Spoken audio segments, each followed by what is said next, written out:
आज हम प्रोबेबिलिटी में जो बेस थ्योरम और टोटल प्रोबेबिलिटी थ्योरम की नॉलेज गेन करने के बाद एग्जांपल पिछली वीडियो में किए थे उससे आगे बढ़ रहे हैं। अभी एग्जांपल मैंने 15 नहीं कराया, बाद में कराऊंगा। 16 एग्जांपल पिछली वीडियो में हो चुका है। एग्जांपल 17 क्या आता देखिए, ताकि 3-4 एग्जांपल करने के बाद फिर 16 एग्जांपल किया जाएगा, 15 एग्जांपल किया जाएगा। एग्जाम्पल 17 किया जा रहा है बेस थ्योरम का। देखते हैं क्या है। गिवन 3 आइडेंटिकल बॉक्सेज 1 2 3, 3 हमारे आइडेंटिकल बॉक्सेज हैं। ईच कंटेनिंग 2 कॉइन, हर एक बॉक्स के अंदर 2-2 कॉइन हैं। In the box 1 both coin और गोल्ड कॉइन, दोनों हमारे गोल्ड कॉइन हैं। सेकंड बॉक्स में हमारे पास both are silver coin. In first box both coin are gold.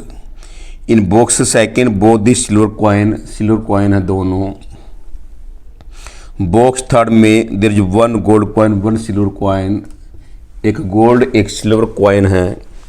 A person choose a box at random, takes out a coin, एक person कोई एक बॉक्स को चूज करता है और उसमें से कॉइन को निकालता है।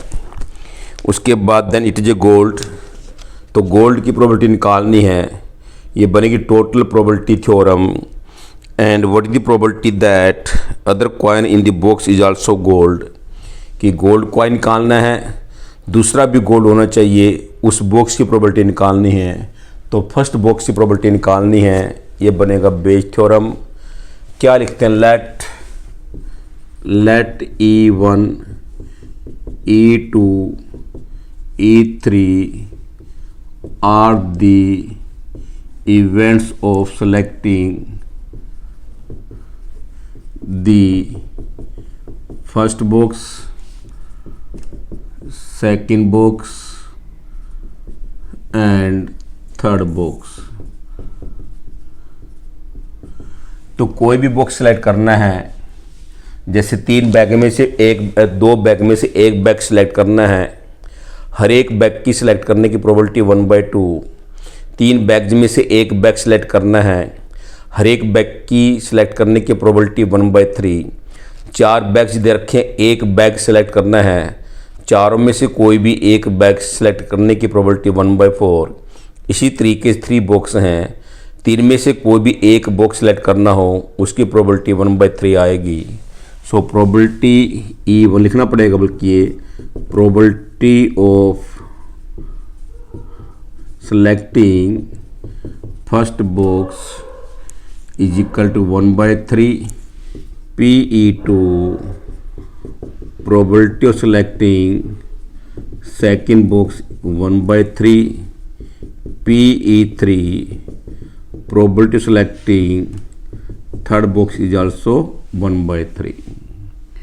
उसके बाद gold coin, let E is the event of selecting या टेकिंग, सेलेक्टिंग नहीं, taking the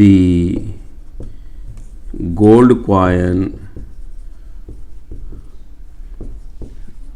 from the selected box. क्या लिखेंगे, P E गिवन E1 लिखना पड़ेगा, प्रोबेबिलिटी ऑफ या probability of taking the gold coin from the first box. तो first box से gold coin की प्रोबेबिलिटी, तो दोनों में से कोई भी एक आएगा। हमारी फेयर में 2 केसेस गए, टोटल नंबर ऑफ केसेस 2 ही हैं, तो बनेगी प्रोबेबिलिटी 2/2 1 आ गई। Probability of E given E2, probability of selecting gold coin from the second box में दोनों सिल्वर कॉइन, कोई भी गोल्ड कॉइन नहीं है, हमारी फिर 0 गया, 0/2 इक्वल टू 0 आया। Probability of E given E3, probability of selecting the gold coin from the third box। Third box में एक गोल्ड कॉइन है, एक सिल्वर कॉइन है, तो दोनों में से एक गोल्ड कॉइन सेलेक्ट करने के लिए, टेक लेने के लिए हमारी फेवर में एक केस गया। टोटल नंबर केसेस 2 हैं, तो 1/2 ये आ गई है। अब क्या लिखें, probability of E, probability of taking the gold coin, चाहे हमारे पास फर्स्ट बॉक्स से आए या सेकंड बॉक्स से आए या थर्ड बॉक्स से आए, किसी एक बॉक्स से तो आएगा, तो ये टोटल प्रोबेबिलिटी थ्योरम कहलाती है। इसमें पहले बॉक्स सेलेक्ट किया, फिर उसमें से गोल्ड कॉइन निकाला। इसी तरीके से पहले सेकंड बॉक्स सेलेक्ट किया, फिर उसमें से गोल्ड कॉइन निकाला। इसी तरीके से थर्ड बॉक्स पहले सेलेक्ट करेंगे, फिर उसमें से गोल्ड कॉइन निकालेंगे। ये आ गया, तो 1/3 इंटू 1 ये दे रखा है, प्लस 1/3 इंटू 0 प्लस 1/3 ये वाला इंटू ई गिवन E3 1/2 है, तो 1/3 प्लस 1/6 2 प्लस 1/6 3/6 1/2, ये हमारी टोटल प्रोबेबिलिटी थ्योरम कहलाती है कि गोल्ड कॉइन की लेने की प्रोबेबिलिटी निकालनी है, टोटल प्रोबेबिलिटी थ्योरम। और इसने कहा जिसमें सेकंड भी गोल्ड कॉइन हो उस बॉक्स की प्रोबेबिलिटी निकालो। तो फर्स्ट बॉक्स ऐसा है जिसमें पहला भी गोल्ड कॉइन है, दूसरा भी गोल्ड कॉइन है।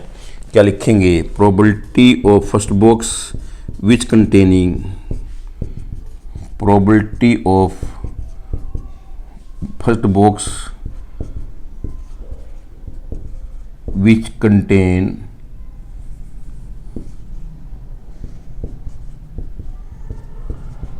both the gold coin, जो दोनों कॉइन को रखता है, तो प्रोबेबिलिटी बन गई E1 intersection E divide by probability of E, probability of E1 into probability of E given E1 divide by probability of E। ये फर्स्ट रहा हमारे पास, फर्स्ट बाई टोटल, फर्स्ट क्या 1/3 है, टोटल 1/2 है, 1/3 इंटू 2/1, तो ये 2/3। इस तरीके से हमारी बेस थ्योरम बन जाती है कि गोल्ड कॉइन को निकालना टोटल प्रोबेबिलिटी थ्योरम कहलाती है, और वो उस बॉक्स की प्रोबेबिलिटी निकालना जिसमें गोल्ड कॉइन, दोनों गोल्ड कॉइन हैं, वो हमारी बेस थ्योरम बन जाती है। तो 18 एग्जाम्पल मत करना, ये आता भी नहीं, आता तक आए भी नहीं, दिमाग परेशान करने वाला है, कोई जरूरत नहीं है करने की। अब हम 19 एग्जाम्पल कर रहे हैं। 19 एग्जाम्पल यहाँ पर किया जा रहा है, देखते हैं क्या है। In a factory which manufactures bolts, machine ABC manufactures respectively 25%, 35% and 40% of the bolts. तो बोल्ट बना रही है, वही लिखेंगे पहले क्या, E1 let E1 E2 E3 are the events of manufacturing, you are manufacturing bolts by first machine, second machine,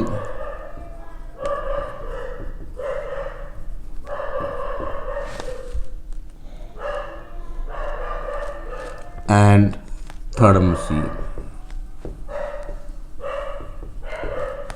तो probability of E1, probability of manufacturing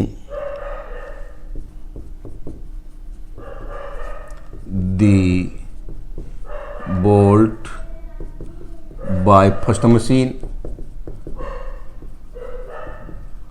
कितने परसेंट बोल्ट बनाती है, 25%, 25/100 probability of E2, probability of manufacturing bolts by second machine, कितने percent bolt बनाते हैं? 35%, 35/100।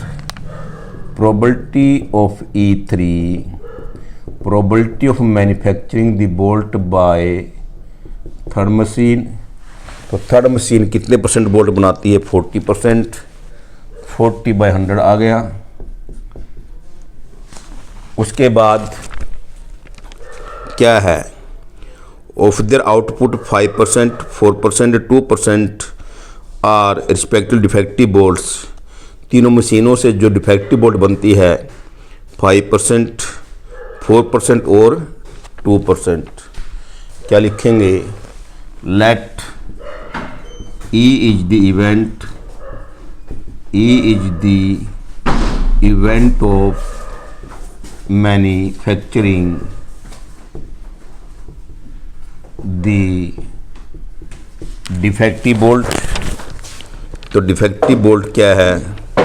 Defective bolt, तो first machine से defective bolt बनती है वो 5% है, सेकेंड मशीन से 4% है, थर्ड मशीन से 2% है। तो वर्डिंग फिर दोबारा लिखनी पड़ेगी। Probability E given E1, probability of manufacturing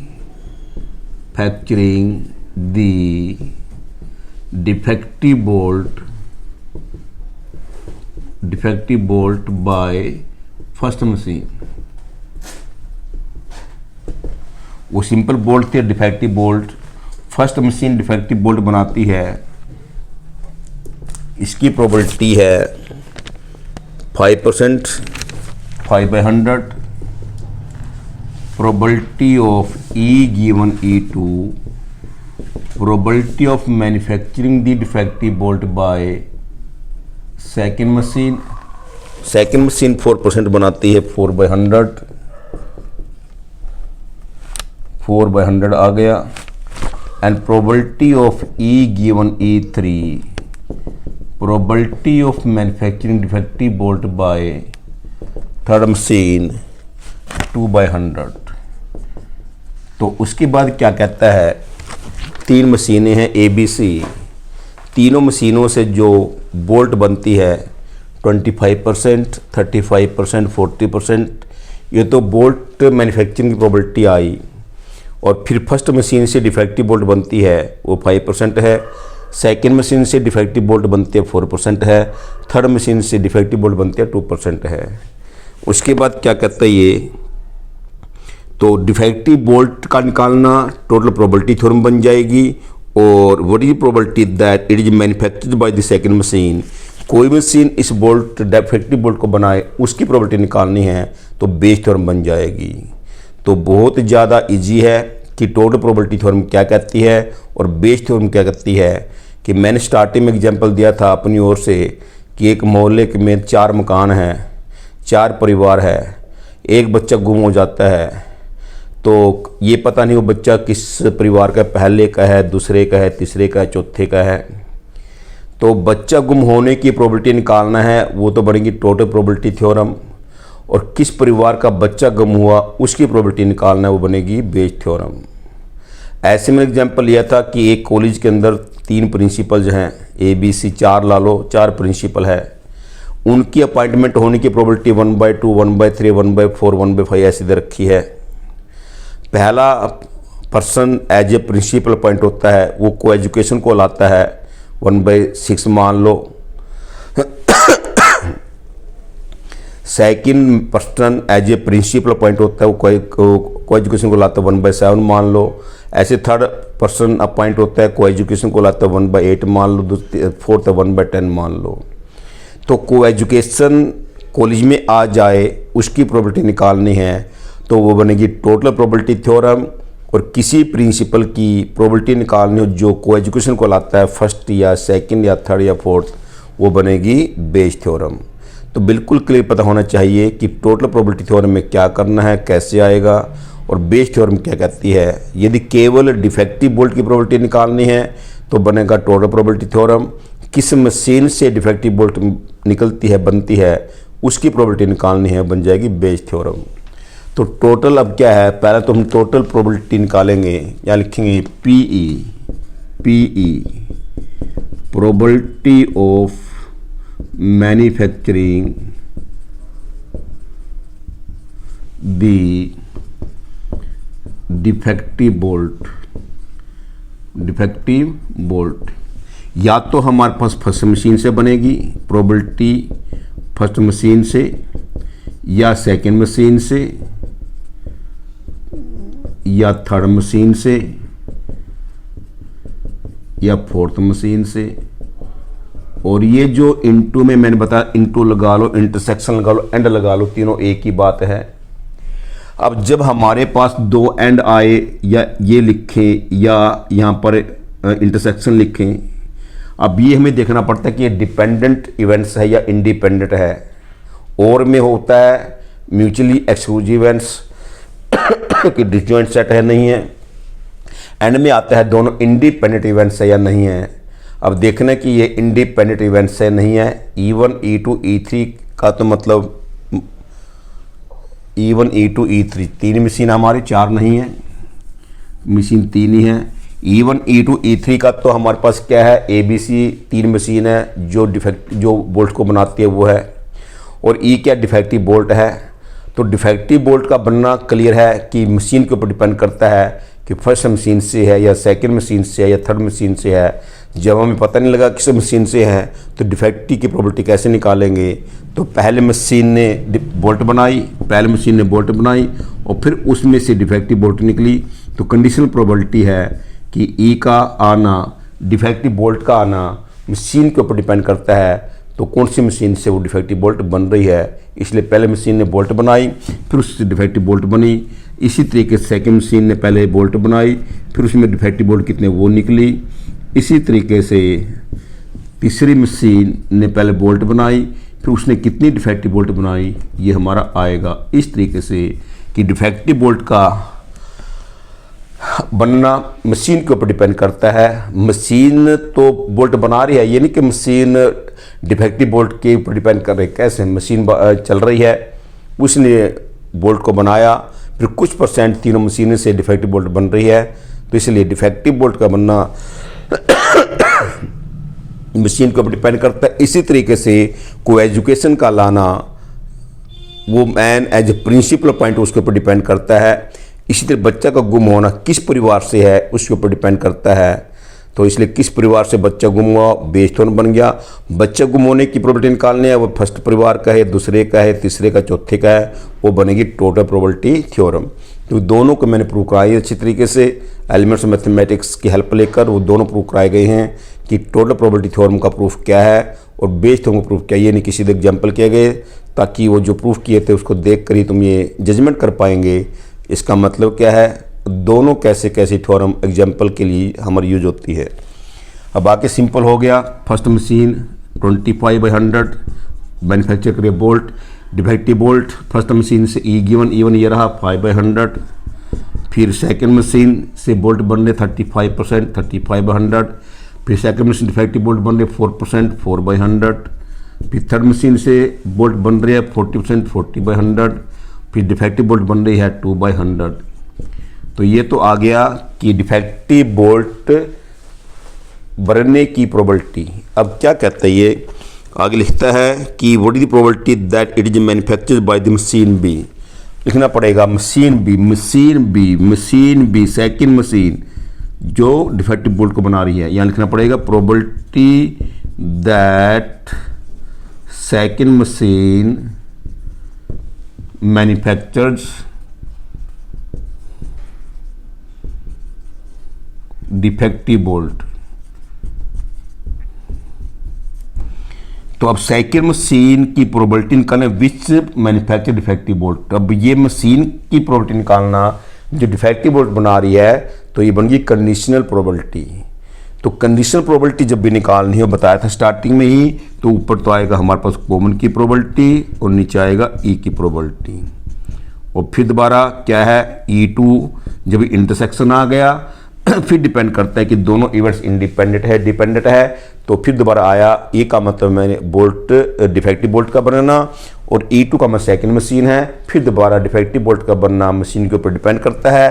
तो E2 के ऊपर डिपेंड करता है, पहले मशीन ने बोल्ट बनाई, फिर उसके बाद उसमें डिफेक्टिव बोल्ट निकली, E/E2 divide by probability of E। तो E2 ये रहा हमारा, ये 35/100 इंटू 4/100 और डिवाइड बाई PE हमारा सारा आएगा ये कंप्लीट ही। तो जैसे हमारे पास 125/1000 10,000 प्लस 140/10,000 प्लस 80/10,000, तो 10,000 ऊपर कैंसिल हो जाएगा। तो 140 डिवाइड बाई 120 प्लस 140 प्लस 80। तो ये समझना ही बहुत ज़्यादा आसान है, इतना लेंथी क्वेश्चन है। एक क्वेश्चन हर बार, चाहे CBSE एग्जाम हो चाहे हरियाणा बोर्ड का, तो एक क्वेश्चन आता है जो कि इतना लेंथी होने के बावजूद बहुत आसान है। देखना कि यदि फर्स्ट मशीन डिफेक्टिव बोल्ट बना रही उसको निकालना हो, ये रहा फर्स्ट बाय टोटल, ये फर्स्ट आया देख लो। यदि सेकंड मशीन डिफेक्टिव बोल्ट बना रही उसको निकालना हो तो सेकंड ये रहा, वही तो रहा सेकंड, देख लो 35/100 4 डिवाइड बाई टोटल। और यदि थर्ड मशीन डिफेक्टिव बोल्ट बना रही उसकी प्रोबेबिलिटी निकालना है तो 3 बाय टोटल यहाँ पर आ जाएगा। इसी तरीके से हमारा क्वेश्चन था, दोबारा इसको मैं एग्जाम्पल को रिपीट कर रहा हूँ कि ताकि दोनों क्लियर एग्जाम्पल हो जाए और थोड़ी थोड़ी हमें टोटल प्रोबेबिलिटी थ्योरम और बेस थ्योरम हमें क्लियर हो जाए क्या चीज़ है। हमारे पास 3 बॉक्स हैं। पहले बॉक्स में हमारे पास दोनों गोल्ड कॉइन हैं, दूसरे बॉक्स में 2 सिल्वर कॉइन है, तीसरे बॉक्स में 1 गोल्ड 1 सिल्वर कॉइन है। तीनों बॉक्स में से एक बॉक्स सेलेक्ट करना है, लेकिन ध्यान रखना जब 2 बैग में से एक बैग सेलेक्ट करना है तो बैग सेलेक्ट करने की प्रोबेबिलिटी दोनों की 1/2 आएगी। 3 बैग दे रखे, 3 बैग में से एक बैग सेलेक्ट करना है तो हर एक बैग की सिलेक्ट करने की प्रोबेबिलिटी 1/3 आएगी। 4 बैग में से कोई भी एक बैग सेलेक्ट करना है तो हर एक की प्रोबेबिलिटी 1/4 आएगी। क्लियर कि 4 बच्चे हैं खड़े हैं लाइन में, उनमें से एक सेलेक्ट करना है तो हर एक की प्रोबेबिलिटी 1/4 आएगी, 5 है 1/5 आएगी, 6 1/6 आएगी। ऐसे हमारे 3 बॉक्सेज हैं। सबसे पहले हम बॉक्स सेलेक्ट करेंगे। तो इसने क्या कहा कि जो स्टेटमेंट थी फिर दोबारा इसको रिपीट किया जा रहा है, तुम्हारे लिए रिपीट किया जा रहा है। ये जो हमने 17 एग्जाम्पल किया था कि given 3 identical boxes 1 2 3 each containing 2 coin, हर एक में 2 कॉइन हैं। पहले कॉइन में दोनों गोल्ड कॉइन है, दूसरे कॉइन में 2 सिल्वर कॉइन है, तीसरे कॉइन में 1 गोल्ड 1 सिल्वर कॉइन है।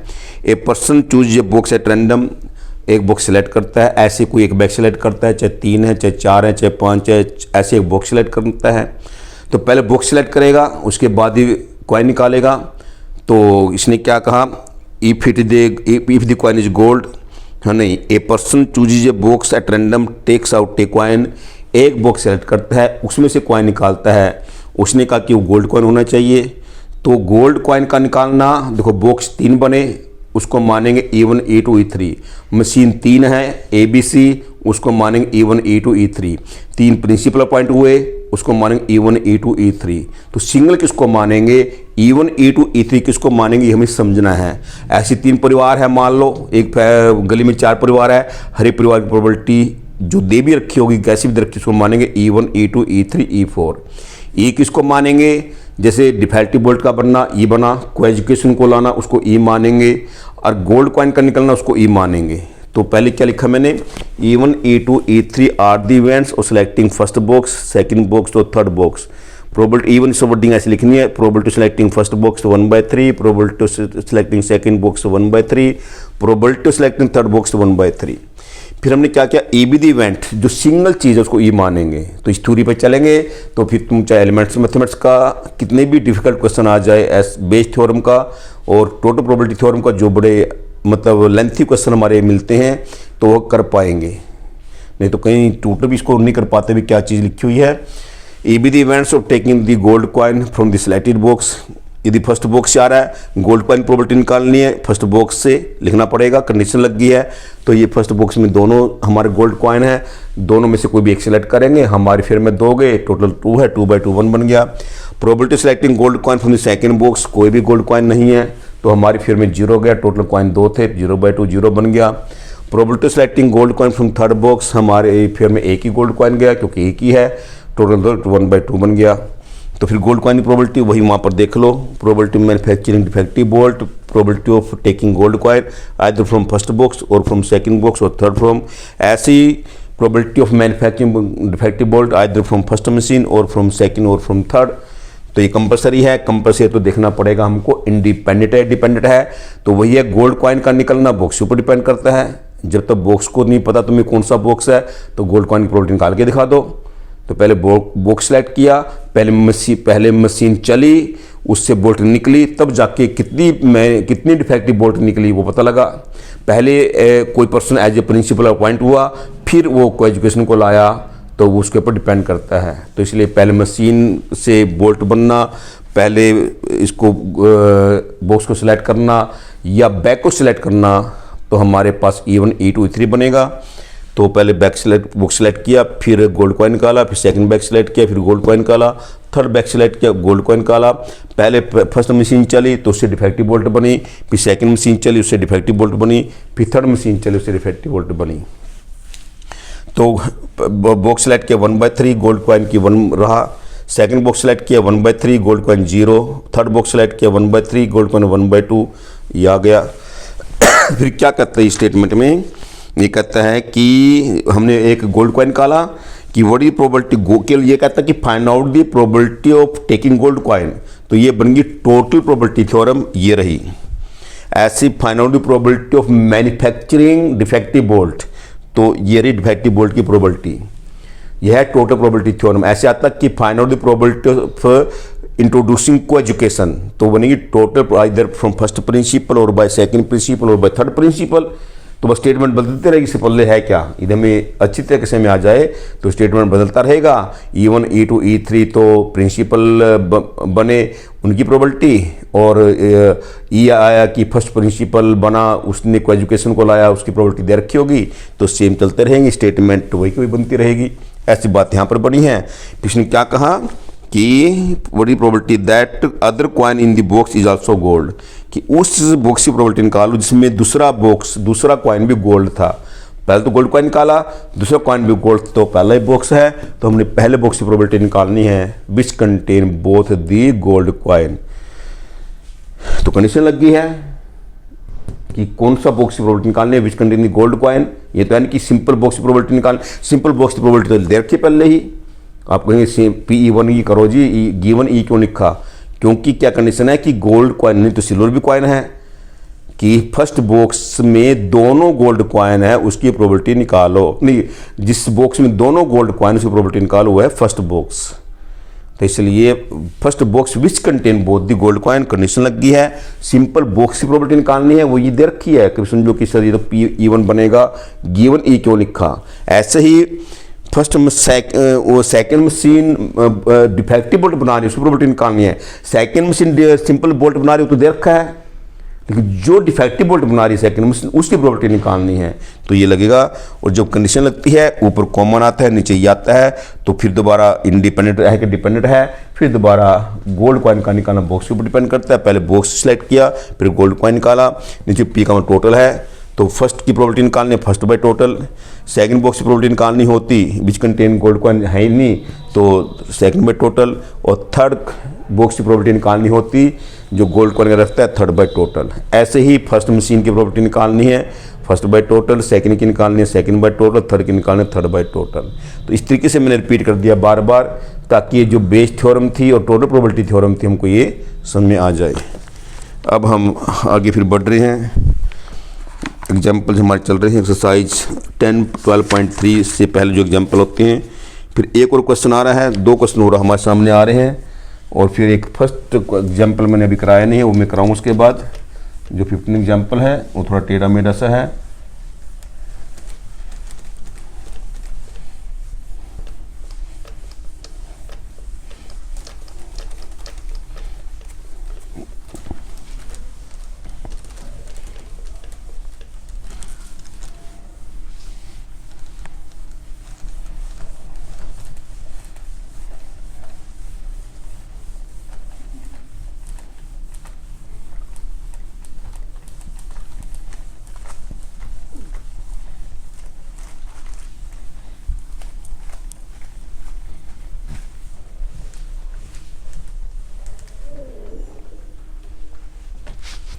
आगे एग्जाम्पल हमारा 20th एग्जाम्पल आता है, एनसीईआरटी का चल रहा है, एक्सरसाइज 10.3 से पे हैं, 13.3 से पहले जो एग्जाम्पल जो हैं, एक doctor is to visit a patient, एक डॉक्टर किसी पेशेंट के पास जाता है। From the past experience it is known that probability that he will come by train, वो ट्रेन से आता है या वो स्कूटर से आता है।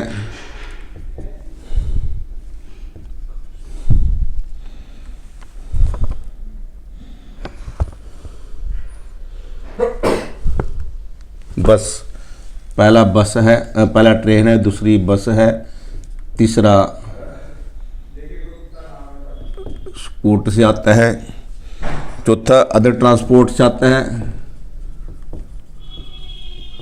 अदर ट्रांसफॉर्मर कोई छोड़ जाता है या रिक्शा से आता है या कोई गौर गाड़ी से आता है। कहते हैं एक डॉक्टर किसी पेशेंट के पास आता है, विजिट करता है, तो उसके पास 4 विकल्प है आने के लिए, या तो ट्रेन से आ रहा है, या वो बस से आ रहा है, या स्कूटर से आ रहा है, या अदर ट्रांसपोर्टेशन से आ रहा है, वो उसके बारे में पता नहीं है। तो उनकी प्रोबेबिलिटी दे रखी है, ट्रेन से आता है उसकी प्रोबेबिलिटी 3/10 दे रखी है, बस से आता है 1/5 दे रखी है, स्कूटर से आता है 1/10 दे रखी है, और अदर ट्रांसपोर्टेशन से आता है 2/5 दे रखी है। अब लिखें late E1, E2, E3, E4 are the events that doctor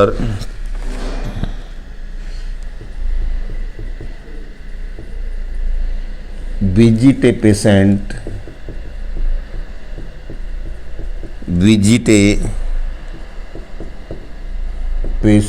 by train, by bus, by scooter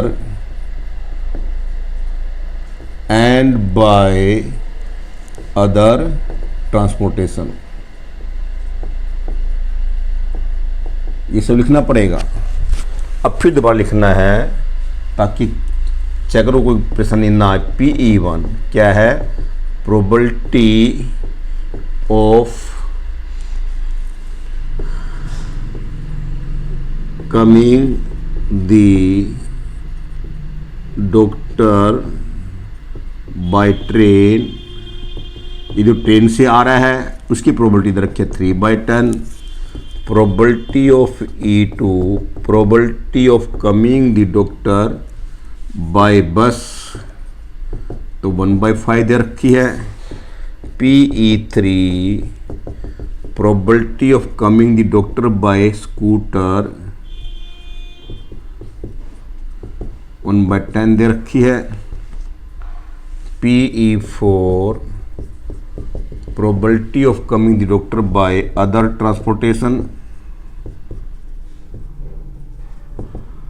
transportation, 2/5। वही हिसाब का बना कि मैन्युफैक्चरिंग की प्रोबेबिलिटी बोल्ट की या बॉक्स सेलेक्ट करनी प्रोबेबिलिटी। अब क्या कहते हैं उसके बाद, probability that he will let, यदि वो ट्रेन से आता है लेट हो जाता है पेशेंट तक पहुंचने की प्रोबेबिलिटी 1/4 दे रखी है, 1/4 दे रखी है। और बस से आता है लेट आने की प्रोबेबिलिटी 1/3 दे रखी है। यदि स्कूटर से आता है लेट आने की प्रोबेबिलिटी 1/12 दे रखी है। और यदि अदर ट्रांसपोर्टेशन से आता है, he comes by train, by bus, scooter, and if he comes by other transportation he will not late, वो कभी लेट नहीं होता, उसकी प्रोबेबिलिटी 0 दे रखी है, लेट ही नहीं होता वो यदि अदर ट्रांसपोर्टेशन से आता है।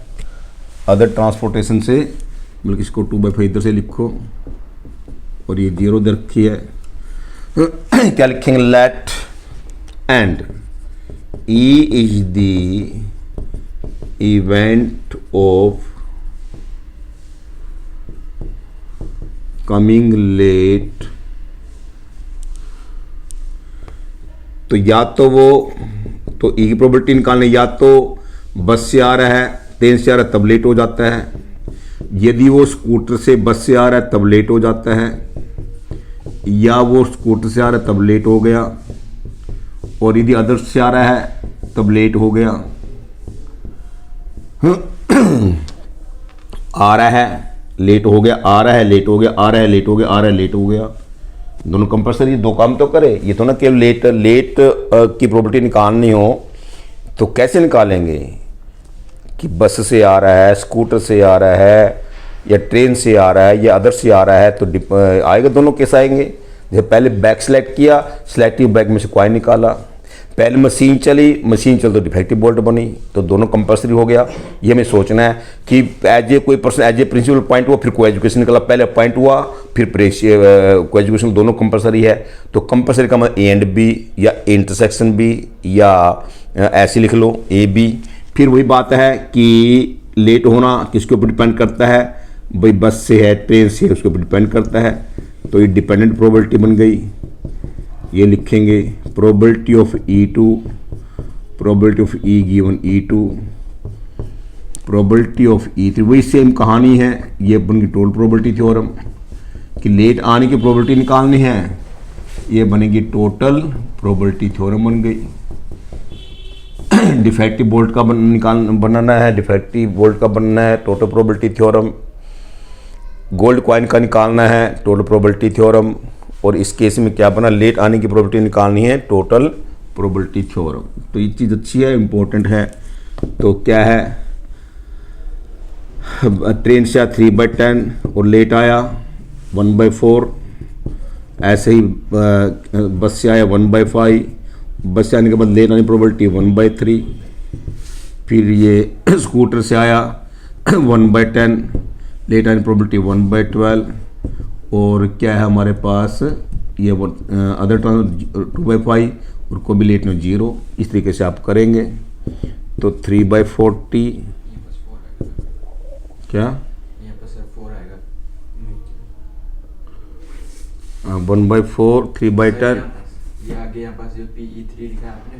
हाँ PE3 हमारे पास है एक PE4। अच्छा यहाँ पर प्रोबेबिलिटी ऑफ 4 गिवन 4 यहाँ पर 3/40, 1/15 प्लस 1/120। तो ये तो आ गई लेट आने की प्रोबेबिलिटी। और उसके बाद क्या कहता है कि when he rise he will be late आने प्रोबेबिलिटी हमारी बनेगी टोटल प्रोबेबिलिटी थ्योरम। और बड़ी probability that he is coming by train से आकर लेट होता है, वो बनेगी बेस थ्योरम। तो लिखना पड़ेगा यहाँ पर। तो ट्रेन कौन सा मान हमें फर्स्ट मान रखा है E1 गिवन E। लिखना प्रोबेबिलिटी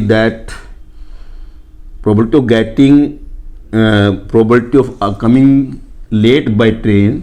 तो ट्रेन की प्रोबेबिलिटी निकालनी है जब वो लेट आ रहा है, तो ये कंडीशन लग गई है E1 इंटरसेक्शन E बनेगा, प्रोबेबिलिटी ऑफ E बनेगा, फिर दोबारा E1 E गिवन E1 बनेगा, प्रोबेबिलिटी ऑफ E बनेगा, वही है first by total. First area देख लो तो 3/40 डिवाइड बाई टोटल कर लेना, 3/40 प्लस 1/15 प्लस 1/120। बड़ी अच्छी बात है, बड़ा इंटरेस्टिंग टॉपिक है। यदि ये सेकंड से आता लेट होने प्रोबेबिलिटी निकालते तो सेकंड बाय टोटल, थर्ड से की प्रोबेबिलिटी निकालते जो लेट आ रहा है, थर्ड बाय टोटल फोर्थ से आता तो प्रोबेबिलिटी निकालते 0/समथिंग 0 बन जाती। तो ये था बेस थ्योरम का क्वेश्चन। दोनों क्वेश्चन हमारे साथ साथ हो रहे हैं, टोटल प्रोबेबिलिटी थ्योरम और बेस थ्योरम।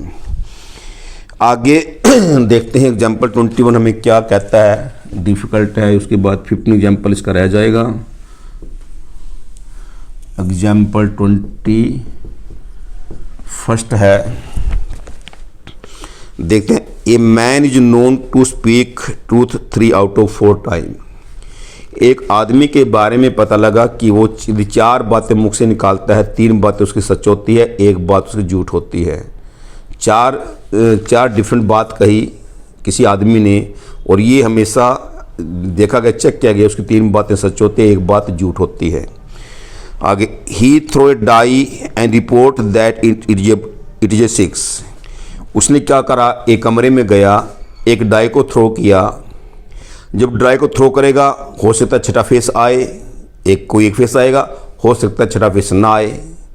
उसने बाहर आकर रुका मार दिया, कहता भाई छठा फेस आया उसमें। तो क्या कहा इसने, he throw a die and report that it is a 6। Die को थ्रो करने के बाद बाहर निकला, पब्लिक बैठी हुई, तो कहते भाई छठा फेस आया है। अब पता नहीं छठा फेस आया कि नहीं आया, ये दो या तो हो सकता है सच बोल रहा हो सकता है झूठ बोल रहा हो। उसके बाद find the probability that it is actually 6। अब किसको, ये कौन सा क्वेश्चन है, बेस थ्योरम का है, टोटल प्रोबेबिलिटी थ्योरम का है, या सिंपल है, क्या करे क्या ना करे। कैसे पता लगा कि ये टोटल प्रोबेबिलिटी थ्योरम या बेस थ्योरम का या कोई और सिंपल क्वेश्चन है। दो काम हुए, दो काम कौन कौन से हुए, एक तो झूठ बोलना सच बोलना, एक दूसरा इसने डाई को थ्रो किया है। जहाँ पर दो काम हो रहे हैं तो हमारा ध्यान जाएगा टोटल प्रोबेबिलिटी थ्योरम या बेस थ्योरम के ऊपर। कैसे दो काम, जैसे हमारे पास एक मशीन ने बोल्ट बनाई, फिर डिफेक्टिव बोल्ट बनी। एक पहले हमने बॉक्स सेलेक्ट किया, फिर गोल्ड कॉइन निकाला। फिर हमने जैसे कोई person as a principal appoint हुआ, फिर कोएजुकेशन प्रिंसिपल, कोएजुकेशन मैन्युफैक्चरिंग और डिफेक्टिव मैन्युफैक्चरिंग। ऐसी बैग को सिलेक्ट करना या बॉक्स को सिलेक्ट करना, फिर डिफेक्ट ये गोल्ड कॉइन का निकालना। तो दोनों काम हो रहे हैं, इसमें दो काम हैं। तो किसको क्या माने, किसको क्या माने, किसके ऊपर डिपेंड करता है, ये हमें सोचना पड़ेगा। कि अब वो सच बोल रहा है, उसकी प्रोबेबिलिटी 3/4 बातों में से सच बोलने की प्रोबेबिलिटी क्या है, 4 में 3 बार सच बोल रहा है, तो सच बोलने की प्रोबेबिलिटी 3/4 है और झूठ बोलने की प्रोबेबिलिटी 1/4 है। वो कमरे में गया, डाई को थ्रो किया, आगे उसने रिजल्ट बताया। तो अभी ये बताओ कि E1 E2 किसको मानूं और E किसको मानूं। पहले क्या काम किया उसने, जो पहले किया काम उसको हमेशा E1 E2 मानेंगे। जैसे पहले मशीन चली, उसके बाद ही डिफेक्टिव बोल्ट बनी। पहले वो आदमी आया बाय बस, बाय ट्रेन, बाय स्कूटर, फिर उसके बाद लेट तो बाद में पता लगा। ऐसे ही पहले as a person principal appoint हुआ, उसके बाद ही कोई एजुकेशन को लाया। तो जो पहले होगा उसको E1 E2 E3 मानेंगे, जो बाद में होगा सिंगल होगा उसको E मानेंगे। तो बताओ कि पहले क्या हुआ, पहले कमरे में गया, डाई थ्रो की, उसके बाद तो उसने जवाब दिया। तो क्या लिखेंगे, जो पहले काम क्या लिखेंगे, let E1 E2 are the events that there is 6th phase or not 6th phase। कि डाई को थ्रो करने से छठा फेस हो सकता है या नहीं भी हो सकता। Probability of E1, probability of getting 6th phase on throwing a single die 1/6 PE2 probability of not getting 6th phase on throwing a single die 5/6। E be the event, E is the event of giving the report। उसने उसके बाद report दी है, बाहर आके बोला उसने कि भाई ये फेस आया है। प्रोबेबिलिटी अब क्या है कि पहले हम रिपोर्ट की प्रोबेबिलिटी निकालेंगे, आगे उसने क्या जवाब दिया उसकी प्रोबेबिलिटी निकालेंगे। तो ये तो बनेगी टोटल प्रोबेबिलिटी थ्योरम। उसने क्या कहा कि प्रोबेबिलिटी इट इज एक्चुअली 6, तो एक्चुअली 6 की प्रोबेबिलिटी निकालनी है तो बनेगा बेस थ्योरम। के लिए कहता भी रिपोर्ट उसने करी है उसकी प्रोबेबिलिटी निकालो, फिर तो बनेगा टोटल प्रोबेबिलिटी थ्योरम। यदि और ये इसने कहा कि देयर इज एक्चुअली 6 फेस है, तो इसके बाद 6 फेस की प्रोबेबिलिटी निकालनी है जो उसने रिपोर्ट दी, बन गया बेस थ्योरम। तो क्या लिखें, probability of E given E1, probability of giving the क्या है करेक्ट रिपोर्ट, क्योंकि 6 फेस है, 6 फेस की प्रोबेबिलिटी उसने कहा 6 फेस है और कहा छठा फेस है, फिर सच बोल रहा है, सच बोलने की प्रोबेबिलिटी क्या उसकी 3/4 है। 4 बातों में से हमें ये पता लगा 3 बातें सच है, तो सच कह रहा है, इसका मतलब 3/4 है। तो यह आ गया probability of E given E1 E2, probability of giving the incorrect report, तो वो झूठ बोल रहा है, 1/4 है।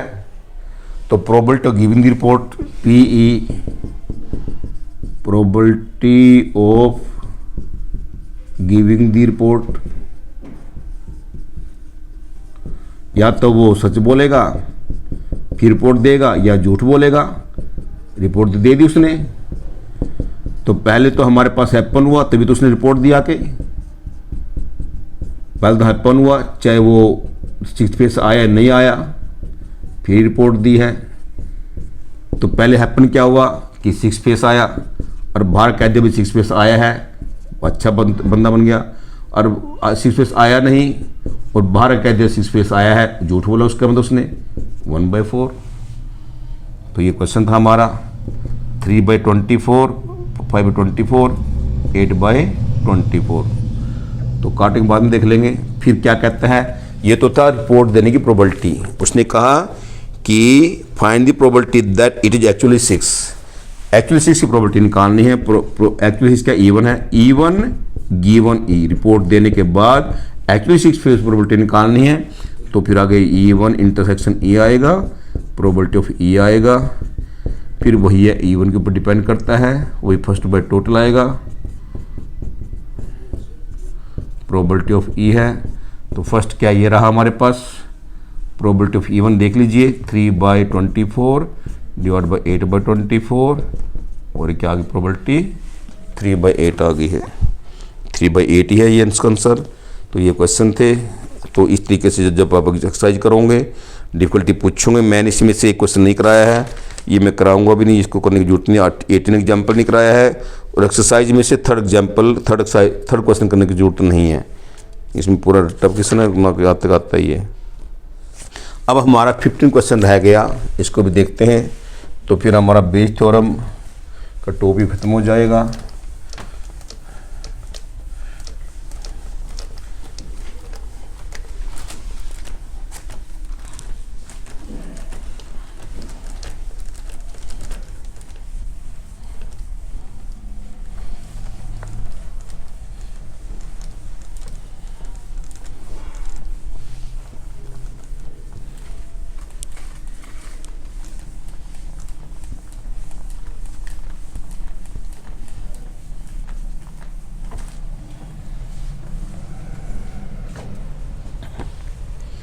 क्या है अब ये एग्जाम्पल जो 15 है, अब देखते हैं इसमें क्या दिक्कत आती है, किसको क्या मानना है, कौन सा क्वेश्चन है ये। A person has undertaken a construction job, probability are 0.65 that there will be strike, 0.80 that the construction job will be completed on a time if there is no strike, 0.32 that construction job will be complete on time when there is a strike. Determine the probability that construction job will be completed on time. बड़ा fajita से question लग रहा है। हम कितनी बार statement पढ़े, शायद फिर भी पढ़े ना पढ़े, फिर दोबारा पढ़ते हैं। ए person has undertaken the construction job, एक आदमी ने किसी मकान को बनाने का ठेका लिया। मालिक ठेकेदार था, किसी आदमी के पास आया, भाई ये मकान, ये बिल्डिंग मैं तुम्हारी बना दूंगा। लिखा ना ये, a person has undertaken a construction job, probability that 0.65 that there will be strike. जो ठेकेदार के पास मान लो 100 वर्कर थे, उसी से बात का डर था, चाहे वो पैसे देता था या नहीं देता था अपने वर्करों को, वो कभी न कभी स्ट्राइक भी कर लेते थे। उसने मालिक को कहा, भाई देखो मेरे साथ जो वर्कर काम करते हैं, चाहे वो किसी भी टाइप कमी लगा लो, वो हो सकता स्ट्राइक कर दे, कुछ दिन हो सकता स्ट्राइक ना करें। तो क्या कहा इसने कि probability that 0.65 that there will be strike, तो 65% स्ट्राइक होने के चांसेज है। एंड 0.80 दैट कंस्ट्रक्शन जो will be complete on time when there is no strike. हाँ भाई देखो स्ट्राइक नहीं करी वर्करों ने, फिर तो तेरा 80% चांसेज है तेरा काम पूरे 3 महीने में पूरा करने का। भाई एक ठेकेदार आया किसी मालिक के पास और 3 महीने में एक पूरा बिल्डिंग बनाने का ठेका लिया। उसके पास 100 वर्कर थे, उसको डर था हो सकता है कि वर्कर स्ट्राइक करे या ना करे। उसने मालिक को बोला जिसका बिल्डिंग बनानी थी, भाई देखो 65% तो स्ट्राइक होती है, और इसका मतलब सोचिए यहीं से हम आगे बढ़ते जा रहे हैं समझने के लिए। 0.65 का मतलब 65%, 65/100 0.65 बन जाएगा। भाई 65% तो स्ट्राइक होती है, वर्कर करते हैं, और 35% वर्कर स्ट्राइक नहीं करते। मतलब प्रोबेबिलिटी है कि 35% प्रोबेबिलिटी है कि स्ट्राइक नहीं करते, और 65% चांसेज है, प्रोबेबिलिटी है कि वो स्ट्राइक करेंगे। उसके बाद फिर इसने कहा भाई देखो यदि स्ट्राइक नहीं हुई फिर तो इस काम को, इस बिल्डिंग बनाने को 3 महीने पूरा करने का 80% चांसेज है कि 3 महीने बिल्डिंग बन जाएगी। और यदि स्ट्राइक हुई, if there is no strike, and 0.32 that construction जो will be complete on time when there is strike. और भाई यदि मान लो स्ट्राइक हुई फिर केवल 32% चांसेज है तुम्हारी इस बिल्डिंग को 3 महीने में पूरा करने के लिए। तो ये कहा, फिर दोबारा हम रिपीट कर रहे हैं जो हमने देसी भाषा में बोला है कि भाई एक कोई बंदा आया, एक ठेकेदार आया किसी मालिक के पास, उसने कहा भाई तेरा 3 महीने में काम पूरा कर दूंगा। उसके पास 100 वर्कर थे, 200 थे वर्कर, ये तो पता नहीं कितने थे, वैसे एक अपने आप को समझाने के लिए एग्जाम्पल ले रहे हैं। उसने मालिक को कहा भाई देखो कि मुझे लगता है कि मेरे वर्कर स्ट्राइक भी करते हैं नहीं भी करते हैं, तो 65% चांसेज है, प्रोबेबिलिटी है कि यहाँ पर स्ट्राइक होती है, तो 35% चांसेस स्ट्राइक ना हो। हाँ स्ट्राइक नहीं हुई भाई तेरा 3 महीने में, भाई मुझे 80% चांसेज है कि तेरा 3 महीने में काम पूरा हो जाएगा। और यदि स्ट्राइक हुई तो भाई फिर तो केवल 32% चांसेज है कि तेरा काम पूरा होगा, इससे ज़्यादा नहीं कह सकता मैं।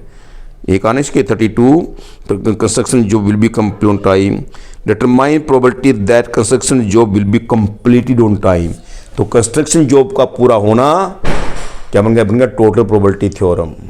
अब 2 काम हो गए, एक तो स्ट्राइक होना न होना, दूसरा कंस्ट्रक्शन जॉब का कंप्लीट होना न होना। अब इसमें ई किसको माने, E1 E2 किसको माने, यह इंपॉर्टेंट चीज, किसको E1 E2 माने किसको ई माने। स्ट्राइक का होना न होना, स्ट्राइक है 65%, स्ट्राइक का होना 65%, स्ट्राइक का न होना 35%। कंस्ट्रक्शन जो पूरी होती है यदि स्ट्राइक है तो 32%, कंस्ट्रक्शन जो पूरी होती है जो स्ट्राइक नहीं है 80%। अब बताओ कि स्ट्राइक का होना कंस्ट्रक्शन जॉब पे डिपेंड करता है या कंस्ट्रक्शन जॉब का पूरा होना स्ट्राइक है या नहीं उसके ऊपर डिपेंड करती है। पहले कौन आया, जैसे उसमें पहले मशीन ने बोल्ट बनाई, फिर डिफेक्टिव बोल्ट बाद में बनी, पहले प्रिंसिपल बने, फिर को एजुकेशन के लाए, पहले वो आदमी चला डॉक्टर चला, फिर वो लेट हुआ। तो E1 E2 क्या माने। फिर दोबारा कि कंस्ट्रक्शन जॉब का पूरा होना स्ट्राइक है या नहीं उसके ऊपर डिपेंड करता है, या स्ट्राइक का होना कंस्ट्रक्शन जॉब के ऊपर डिपेंड करता है नहीं करता है।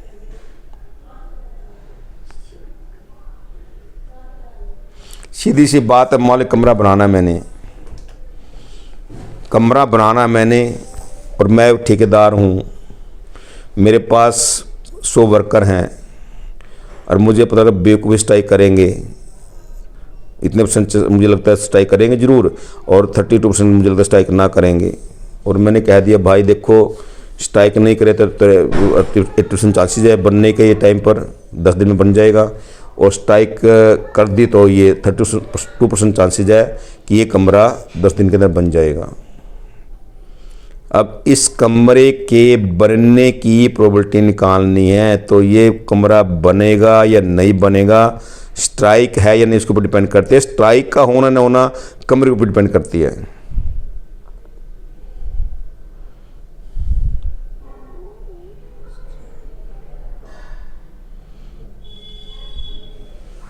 मकान का बनना स्ट्राइक उसके ऊपर डिपेंड कर रही है कि स्ट्राइक होगी नहीं होगी। मकान तो तभी बनेगा स्ट्राइक है या नहीं है। तो स्ट्राइक का होना उसके ऊपर कैसे डिपेंड कर रहा है। स्ट्राइक का होना मकान तो स्ट्राइक है तभी तो शुरू करेंगे, स्ट्राइक है नहीं है। तो ये तो क्लियर होना चाहिए कि मकान का बनना स्ट्राइक है या नहीं उसके ऊपर डिपेंड कर रहा है। Let E1 E2 are the events that there is strike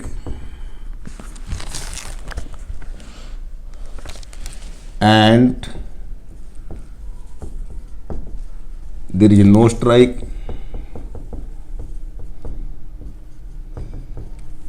तो स्ट्राइक होने की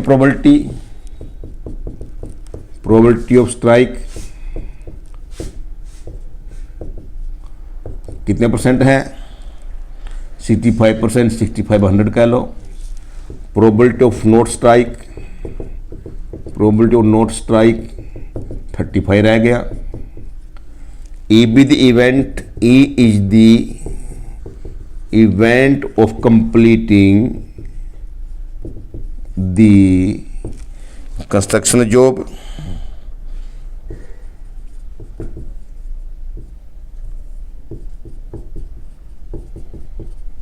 तो probability of completing the construction job when there is a strike, probability of completing the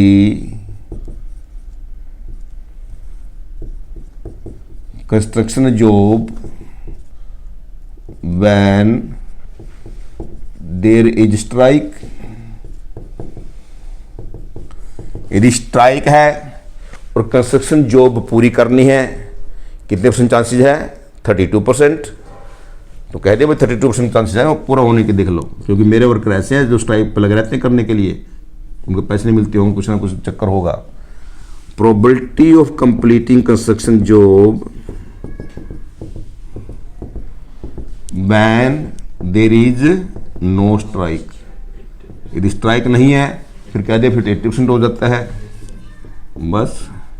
so probability of ई निकालना तो केवल प्रोबेबिलिटी ऑफ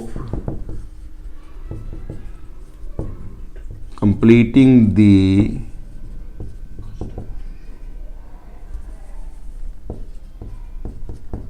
कंस्ट्रक्शन जॉब, चाहे strike हो या ना हो। यदि स्ट्राइक है फिर कंस्ट्रक्शन जॉब पूरी हो रही है, यदि स्ट्राइक नहीं है फिर काम पूरा हो रहा है। स्ट्राइक है उसके चांसेस 65% है, काम पूरा हो रहा है 32% है चांसेस। यदि स्ट्राइक नहीं है 35% चांसेस स्ट्राइक नहीं है, काम पूरा हो रहा है 80/100। सिंपल सी बात है। ये आ गया कंस्ट्रक्शन कोई मकान बनने की काम पूरा 3 महीने में पूरा काम होने की प्रोबेबिलिटी, वो पूरा मकान बनने की प्रोबेबिलिटी। ये क्वेश्चन था हमारा। इसमें यदि कहता कि स्ट्राइक की प्रोबेबिलिटी निकालो when construction job will be completed, तो फर्स्ट बाय टोटल आ जाता। स्ट्राइक नहीं उसकी प्रोबेबिलिटी निकालो जब काम पूरा हो रहा है, तो सेकंड बाय टोटल आ जाता। वो बन जाती है बेस थ्योरम। तो ये हमारी क्या है? Total probability theorem. तो ये आज बड़ा अच्छा इंपॉर्टेंट टॉपिक था, नॉलेज पहले दी गई थी पिछली वीडियो में, और ये सारे एक्सरसाइज करेंगे तो काफ़ी समस्या साथ दानी भी नहीं चाहिए, पूछेंगे तभी मैं कराऊंगा। उसके बाद नेक्स्ट टॉपिक हमारा आ रहा है, क्या चीज़ है इसमें? ये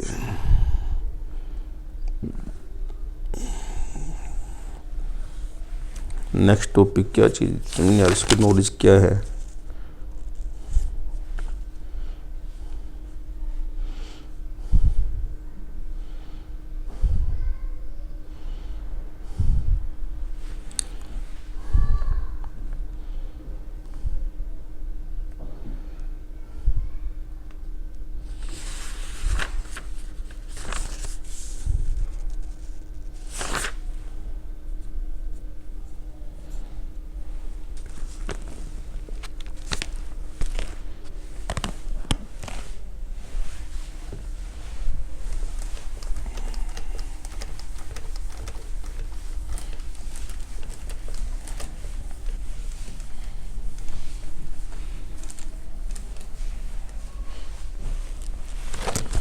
टॉपिक पीछे देखते हैं एलिमेंट्स में क्या टॉपिक हो सकता है। अच्छा ये है,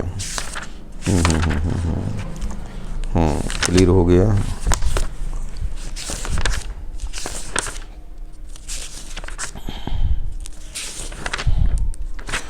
इसमें आगे नॉलेज है, रैंडम वेरिएबल क्या होता है, probability distribution of random variable. Random variable क्या होता है? Random variable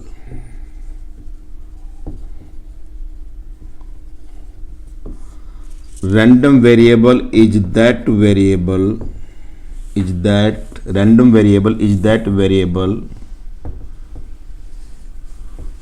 whose value cannot whose value depend upon the outcome of the event. मैं इसको 2-3 भाषा में बोलूँगा। रैंडम वेरिएबल क्या होता है? पहली डेफिनेशन है, जो है तो एक ही बात, तो एक ही है सबके लिए। चल रही video. Random variable is that variable whose value can not find out in advance, जिसकी वैल्यू हमें एडवांस में नहीं पता। या random variable is that variable whose value depend upon the result of the experiment, कोई एक्सपेरिमेंट किया उसका जो रिजल्ट आया उसके ऊपर डिपेंड करती है। या random variable is that variable whose value depend upon the outcome of the experiment कह लो, आउटकम ऑफ द रिजल्ट कह लो, आउटकम ऑफ द रिजल्ट भी कह सकते हैं, वो द इवेंट की बात भी नहीं है, आउटकम ऑफ द रिजल्ट। तो जो रिजल्ट आएगा उसकी आउटकम के ऊपर डिपेंड करती है। अब ये बात आपको क्लियर नहीं हुई। जैसे मान हम 3 कॉइन को टॉस करते हैं, तीनों हेड आते हैं, या 2 हेड 1 टेल आया, head tail head, tail head head, या 2 टेल 1 हेड आया, टेल हेड टेल आया। अब देखिए केवल छोटी छोटी बातें रह गई है। और जो डिफ़िकल्ट प्रोबेबिलिटी का हमारा टॉपिक तो वो हमारा ख़त्म हो चुका है। प्रोबेबिलिटी अब नई कुछ नहीं है, उसी का ही सब्स्टिट्यूट है, उसी को समझना जो हम पहले कर चुके हैं। सारी बातें हमारी पहले आ चुकी है, अब इतनी मुश्किल बात हमारे सामने नहीं रही है। प्रोबेबिलिटी कैसे निकालते हैं, कंडीशनल प्रोबेबिलिटी आई, इंडिपेंडेंट प्रोबेबिलिटी आई, इंडिपेंडेंट या डिपेंडेंट इवेंट्स है वो प्रूव के उसकी प्रोबेबिलिटी आई, उसके बाद बेस थ्योरम या टोटल प्रोबेबिलिटी थ्योरम आई। अब हमारा आ रहा है रैंडम वेरिएबल क्या है, उसके बाद फिर आएगा probability distribution of random variable, वो भी समझाया जाएगा। लेकिन नया प्रोबेबिलिटी कोई टॉपिक हमारे पास नहीं है। प्रोबेबिलिटी पुरानी वही की वही आएगी जो हम पहले कर चुके हैं। तो मान लो मैं ये कहता हूं let X denote the coming of head on throwing 3 coin. 3 coin को टॉस करने से हेड आने को एक्स मान लिया।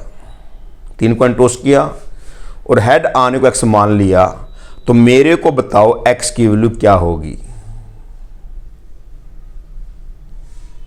क्या तुम्हें कन्फर्म है कि तीनों हेड आएंगे?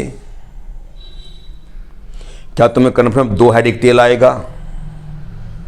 पहले ही कॉइन को हमने टॉस किया, तीनों कॉइन के ऊपर हाथ रखा हुआ है और मैंने कहा भाई हेड आने को एक्स मानेंगे। क्या तुम ये कहोगे कि एक्स की वैल्यू 3 है, 3 का मतलब तीनों हेड आए? क्या तुम ये कहोगे एक्स की वैल्यू 2 है कि 2 हेड 1 टेल आया हुआ है? क्या तुम ये कहो एक्स की वैल्यू 1 है, 1 हेड 2 टेल आए हुए हैं? या तुम ये कहो एक्स की वैल्यू 0 की कोई भी हेड नहीं आया? हमने 3 कॉइन को टॉस किया, हाथ रखा हुआ है और मैंने कह दिया भी हेड आने को एक्स मान रखा है। एक्स की वैल्यू क्या बोलोगे? कोई बता सकते हो? नहीं, क्योंकि जब तक देखेंगे नहीं, तीनों को हाथ उठाया देखा तो तीनों हेड आए हैं तो एक्स की वैल्यू 3 बन गई। बस 2 हेड 1 टेल आए तो एक्स की वैल्यू 2 बन गई। या 1 हेड 2 टेल दिखाई दिए, एक्स की वैल्यू 1 बन गई। या तीनों टेल दिखाई दिए, एक्स की वैल्यू 0 बन गई। तो x की वैल्यू जो हमने एक्सपेरिमेंट किया, कॉइन को टॉस किया, उसका जो रिजल्ट हमारे सामने नजर आया तभी x के बारे में बता पाए। तो इसका नाम है रैंडम वेरिएबल। कि जिसकी वैल्यू हम बगैर एक्सपेरिमेंट करे बता नहीं पाएंगे। ये हम कहें इसमें भी 3, इट में भी 2, इट में भी 1, इट में भी 0। एक्चुअली 0 भी हो सकती है। हमने कहीं भाई ठीक हाथ रखा हुआ है, मेरे से पूछ रहा कोई, बताओ जी सर जी इसमें एक्चुअली कितनी होगी। मैं कहूँगा भाई हो सकता है 0 हो, तीनों टेल हो सकता है एक्चुअली 1 हो, मैं कहूँ एक टेल, 2 टेल 1 हेड हो, मुझे क्या पता। या कहते एक्चुअल 2 हो भी 2 हेड 1 टेल है, एक्चुअल 3 हो, तो मैं ये नहीं कह सकता भी 3 ही है, फिर मुझे क्या पता। फिर तो मैं तो अंतर्यामी हो गया कि तीनों हेड है इसके अंदर या 2 हेड 1 टेल है, हमें नहीं मालूम है। तो ये हमारे पास के लिए स्टार्टिंग में मैंने क्वेश्चन कराया था। यहाँ पर हमारे पास x की वैल्यू क्या 0 है, यहाँ पर x की वैल्यू 1 है, यहाँ पर x की वैल्यू 2 है, यहाँ पर x की वैल्यू क्या है 3 है। तो इस वेरिएबल को कहते हैं रैंडम वेरिएबल, कि variable whose value can not find out in advance. Advance का मतलब एक्सपेरिमेंट करने से पहले हमने कॉइन को टोस्ट तो कर दिया, हाथ रखा हुआ है, इसको देखे बगैर बताएंगे नहीं बता पाएंगे। तो देखने से पता लगेगा कि इसकी वैल्यू 3 है या 2 है या 1 है या 0 है। Whose value depend upon the outcome of the experiment. Experiment किया, उसका जो आउटकम नजर आया तब एक्स की वैल्यू बता पाएंगे। स्टार्टिंग में तो कहेंगे बाई हो सकता है एक्स की वैल्यू 0 हो या 1 हो या 2 हो या 3 हो। ये तो बन गया रैंडम वेरिएबल।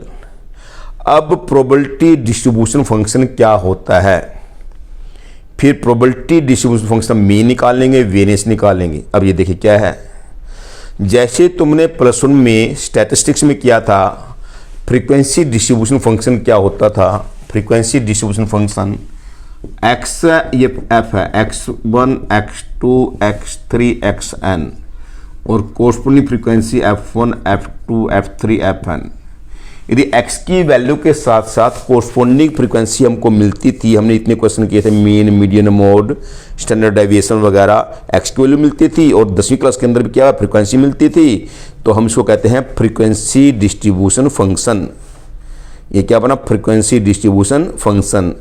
इसी तरीके से x की वैल्यू के साथ साथ x1 x2 x3 xn corresponding probability मालूम हो, px1 px2 px3 and so on pxn, तो इसका नाम है प्रोबेबिलिटी डिस्ट्रीब्यूशन फंक्शन।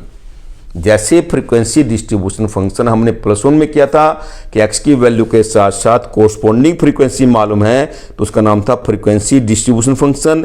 इसी तरीके से फ्रीक्वेंसी के जो बन गया प्रोबेबिलिटी डिस्ट्रीब्यूशन फंक्शन, कि x की वैल्यू के साथ साथ कोरस्पोंडिंग प्रोबेबिलिटी मालूम है, इसका बन गया प्रोबेबिलिटी डिस्ट्रीब्यूशन फंक्शन। अब पहले तो हम प्रोबेबिलिटी डिस्ट्रीब्यूशन फंक्शन के लिए बात करते हैं। उसमें तो हमारे पास फ्रीक्वेंसी डिस्ट्रीब्यूशन फंक्शन हमको दे रखा होता था, उसका मीन निकालते थे, वेरिएंस निकालते थे, मोड निकालते थे, स्टैंडर्ड डेविएशन निकालते थे, वो ऐसा होता था। लेकिन इसमें ये कहेगा find out the probability distribution function, ये कहेगा। तो फाइंड आउट दी प्रोबेबिलिटी, फिर उसके बाद मीन और वेरिएंस आएगा। तो प्रोबेबिलिटी डिस्ट्रीब्यूशन फंक्शन हमको मालूम हो चुका, हमको x की वैल्यू चाहिए और कोरस्पोंडिंग प्रोबेबिलिटी चाहिए, तब जाके इसका पूरा स्ट्रक्चर का नाम रखा गया प्रोबेबिलिटी डिस्ट्रीब्यूशन फंक्शन। तो उसमें तो ये कह दिया भाई find out the probability distribution function. इसका मतलब 2 बातें चाहिए, x चाहिए और कोरस्पोंडिंग प्रोबेबिलिटी चाहिए।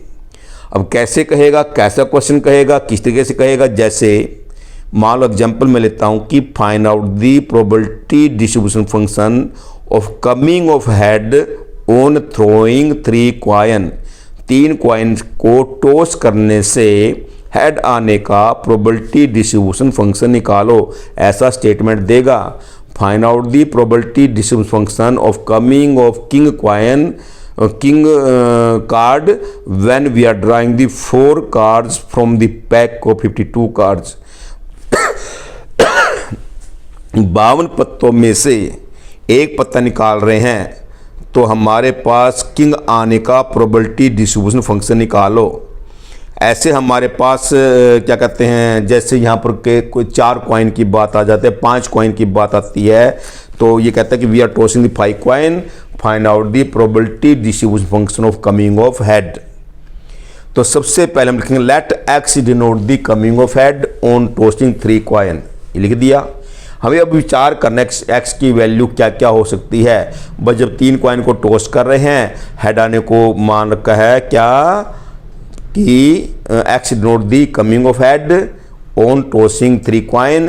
तो हेड आने को एक्स मान रखा है, तो पहले हमें एक्स की वैल्यू निकालनी पड़ेगी। हम ये कहेंगे भाई हो सकता है किसी में हेड नहीं है 0, या किसी एक कॉइन के अंदर हेड है 1, या 2 कॉइन के अंदर हेड है 2, या 3 कॉइन के अंदर तीनों के अंदर हेड 3। तो हमने लिखा x denote the coming of head on throwing 3 coin. तो इसका हम एक्स की वैल्यू हमारे पास क्या बनी, एक्स में भी 0, एक्स में भी 0, एक्स में भी 1, एक्स में भी 2, एक्स में भी 3, एक्स आ गया। अब हमने कोर्सपोंडिंग प्रोबेबिलिटी निकालनी। कितना आसान है, मैंने कहा था कि प्रोबेबिलिटी अब हमारा मुश्किल क्वेश्चन नहीं रहा। तो प्रोबेबिलिटी निकालनी है। 0 हेड की प्रोबेबिलिटी क्या है, ये देख लो, 0 तीनों टेल आ गया, 1/8 आ गई। 1 हेड की प्रोबेबिलिटी 3/8 आ गई। 2 हेड की प्रोबेबिलिटी 2/8 आ गई। 3 हेड की प्रोबेबिलिटी 1/8 आ गई। ये क्वेश्चन बन गया। तो ये इसका नाम है प्रोबेबिलिटी डिस्ट्रीब्यूशन फंक्शन।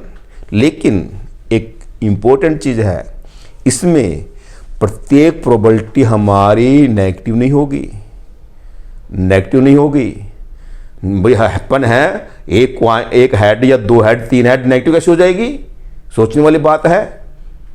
तो कोई भी प्रोबेबिलिटी नेगेटिव नहीं होगी। और sum of all the probability is equal to 1 बनेगा। देख लो तीनों को ऐड करके स्टार्टिंग में बताया था मैंने, 0 head plus 1 head plus 2 head plus 3 head का सम 1 बना था। 4 कॉइन को टॉस किया था, 0 head plus 1 head plus 2 head plus 3 head plus 4 head का सम 1 बना था। 10 कॉइन को टॉस किया था। तो देखिए कि X denote the coming of head when we are tossing coin 10 time. X 0 1 2 3 4 5 6 7 8 9 10। तो 0 की प्रोबेबिलिटी 10c0 अपॉन 2 की पावर 10। 1 हेड की प्रोबेबिलिटी 10c1 अपॉन 2 की पावर 10। 2 हेड की प्रोबेबिलिटी 10c2 अपॉन 2 की पावर 10। बता रखा पहले, ये देखो जो टॉपिक इसमें बुक में नहीं था वो बता रखा है, इसलिए मैंने कहा कि नई बात नहीं रहेगी। तो इसका नाम है प्रोबेबिलिटी डिस्ट्रीब्यूशन फंक्शन। ये कंडीशन है, प्रत्येक प्रोबेबिलिटी पॉजिटिव होनी चाहिए और sum of all the probability 1 बनना चाहिए, तब इसका नाम पड़ेगा probability distribution function.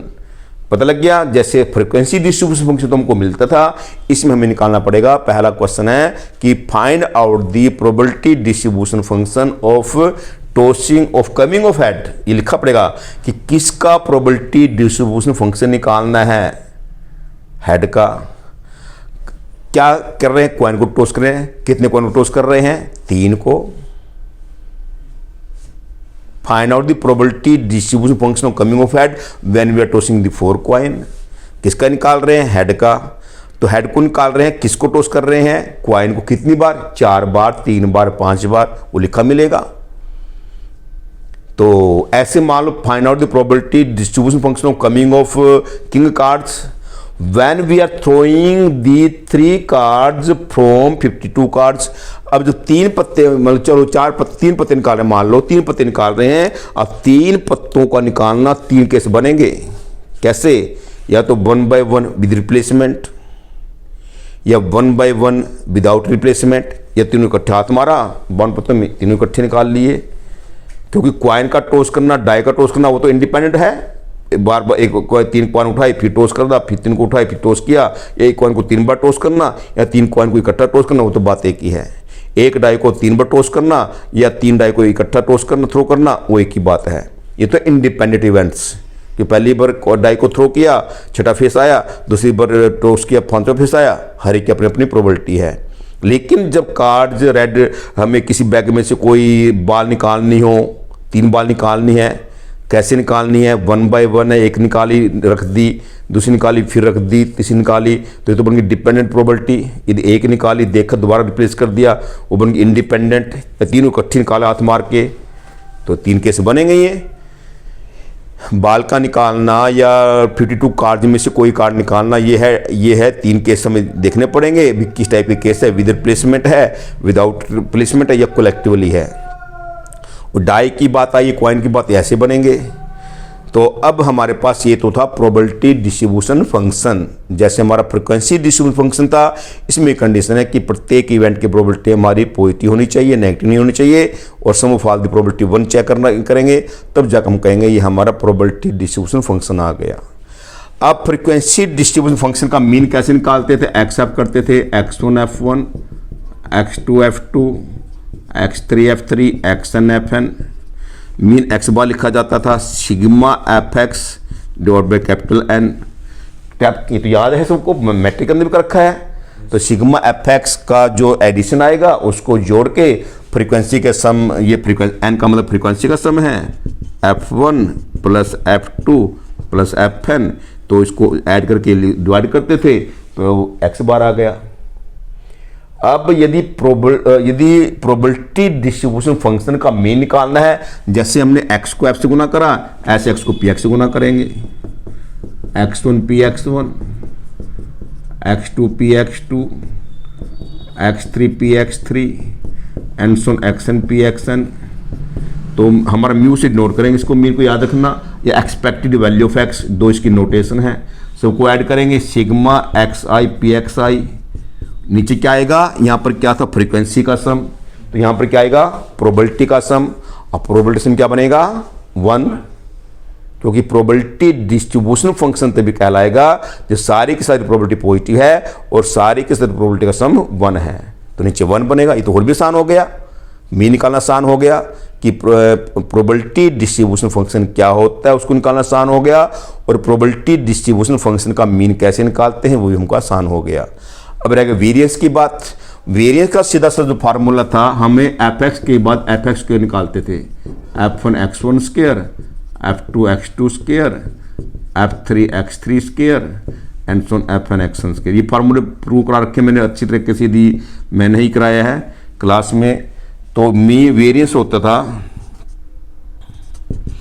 1/n sigma F X square minus X bar का स्क्वायर, और ये तो वेरिएंस है, स्टैंडर्ड डेविएशन का स्क्वायर रूट होता था 1/n F X square minus X bar का स्क्वायर। यदि मतलब प्लस वन में पूरा प्रूफ होता था, 2-3 फार्मूले होते थे, तो लेकिन याद रख लो कि यदि फ्रीक्वेंसी डिस्ट्रीब्यूशन फंक्शन का ये वेरिएंस है, ये स्टैंडर्ड डेविएशन है, निकालना एफ एक्स, जो हमने निकालना एफ एक्स को दोबारा एक्स से गुना करो, एफ एक्स को एक्स से गुना करा, एफ एक्स को एक्स से गुना करा, कर लिया, इसका जोड़ लिया, सम आ गया, फ्रीक्वेंसी से डिवाइड किया, ये आ गया, एक्स बार पहले निकला हुआ है, इसको स्क्वायर लेस करके स्क्वायर रूट लेंगे, स्टैंडर्ड डेविएशन, स्क्वायर रूट नहीं लेंगे तो मीन वो वेरिएंस बन जाएगा।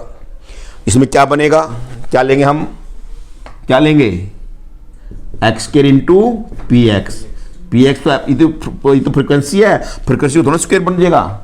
भाई 10 लड़कों के ये हमारे मार्क्स हैं, ये लड़के हैं, 10 लड़कों के मार्क्स 2 हैं, 20 लड़कों के मार्क्स 4 हैं, 30 लड़कों के मार्क्स ऐसे है, तो उसका थोड़ा भी 10 का स्क्वायर 100 लड़के बन जाएंगे। फ्रीक्वेंसी तो नंबर ऑफ स्टूडेंट्स है, number of boys, number of girls, number of homes, number of workers, number of servant, उनको स्क्वायर कर दिया तो मतलब 10 लड़के आए हुए हैं, 10 वर्कर 20 रुपये तनख्वाह लेते हैं 1 घंटे का, 20 वर्कर 100 रुपये लेते हैं घंटे का, फिर वर्कर का स्क्वायर कर दिया तो 100 वर्कर बन गए, वर्कर तो 10-20 ऐसे आ रहे हैं। तो इसलिए फ्रीक्वेंसी का स्क्वायर नहीं करेंगे, प्रोबेबिलिटी का स्क्वायर नहीं करेंगे, इसलिए समझा दे तक इजी बन जाए। तो हम वेरिएट का स्क्वायर करेंगे, X square into P X, x1 square into P x1, x2 square into P x2, x3 square into P x3 and so on xn square into P xn।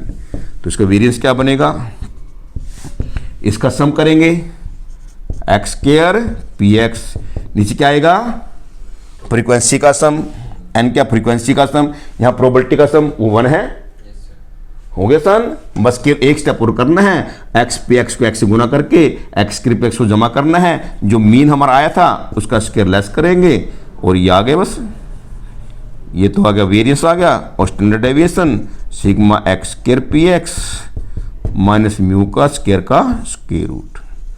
तो ये हमारा टॉपिक है बस आने वाला। बाइनोमियल डिस्ट्रीब्यूशन खत्म कर दिया है। तो ये था प्रोबेबिलिटी डिस्ट्रीब्यूशन फंक्शन निकालना एक स्टेप, उसके बाद मीन और वेरिएंस का निकालना सेकंड स्टेप है। तो जब x पता है, कोर्सपोंडिंग प्रोबेबिलिटी पता है, x इंटू पी एक्स का सम करेंगे मीन आ जाएगा, और x square into P x के सम में से मीन का स्क्वायर लेस करके स्क्वायर रूट लेंगे स्टैंडर्ड डेविएशन, स्क्वायर रूट नहीं लेंगे तो वेरिएंस। तो ये टॉपिक था। तो हमें अब ये जो हमने x को मानना ये तो आसान है। जैसे मान लो हमने क्या कहते हैं कि 3 कार्ड निकाले, किंग आने प्रोबेबिलिटी निकालनी है, 3 कार्ड है, तो या तो तीनों में से कोई भी किंग कार्ड नहीं है, या एक किंग है या 2 किंग है, तीनों किंग है, ये तो विचार करने वाली बात है। एक्चुअली 0 1 2 3 बन गया। यदि हमारा कोई भी किंग नहीं है, यदि विद रिप्लेसमेंट केस है, तो हर एक की प्रोबेबिलिटी किंग आने प्रोबेबिलिटी 4/52 4/52 4/52। यदि हमारे पास फिर 1 का मतलब 1 किंग है या पहला किंग दूसरा किंग नहीं, तो वो समझाऊंगा सारी बातें। बस ये इस टाइप क्वेश्चन आने हैं। या किंग का आ गया कार्ड में, किंग का, क्वीन का, जैक का, एस का, या फिर हमारे पास किसी बैग में 5 रेड 3 ब्लैक और 2 वाइट बॉल्स हैं, 3 बॉल निकालनी है। कैसे निकालनी है? 1 by 1 with replacement, 1 by 1 without replacement या रैंडम। तो भाई रेड कार्ड की रेड बॉल की प्रोबेबिलिटी निकालो। भाई 3 बॉल निकालनी है, तो तीनों में से कोई भी रेड बॉल नहीं, या 1 रेड बॉल या 2 रेड बॉल या 3 रेड बॉल। ये तो एक्स आ गया। कोर्सपोंडिंग प्रोबेबिलिटी हमें निकालनी आती है, नया टॉपिक है नहीं। फिर उसके बाद एक्स इंटू पी एक्स का सम मीन आ गया। X square into P x के सम में से मीन का स्क्वायर लेस कर दिया, स्टैंडर्ड डेविएशन, स्क्वायर रूट नहीं लेंगे, वेरिएंस बन गया। तो ये हमारा टॉपिक है प्रोबेबिलिटी डिस्ट्रीब्यूशन फंक्शन का।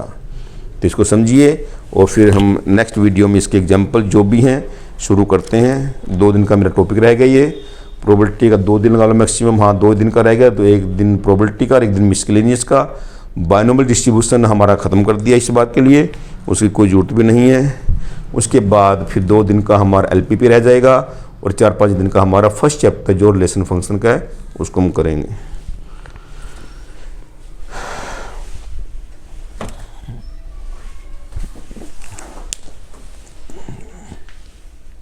कितने मिनट की